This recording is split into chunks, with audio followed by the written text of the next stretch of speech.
Window sashes sticking because of paint buildup can seriously mess up your day, but you can totally fix it without calling a pro right away.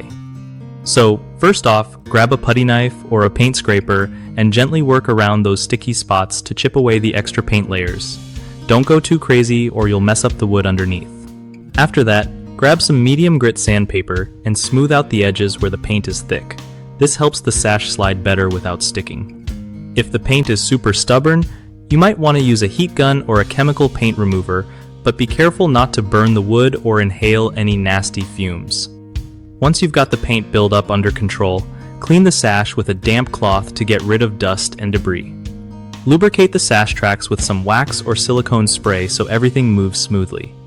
And make sure the window frame itself isn't warped or swollen from moisture because that can cause sticking too.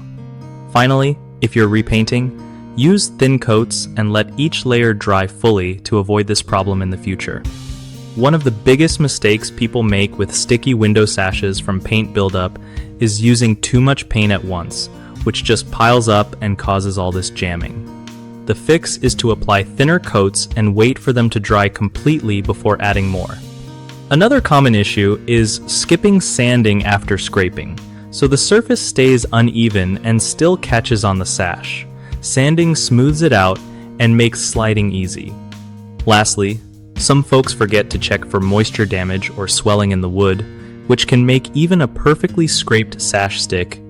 Fix that by drying out or replacing damaged parts before repainting. BigHomeProjects.com is awesome for homeowners who want to find reliable local contractors without all the stress and hassle. It also helps contractors connect with people looking for their skills, making sure everyone gets matched up right.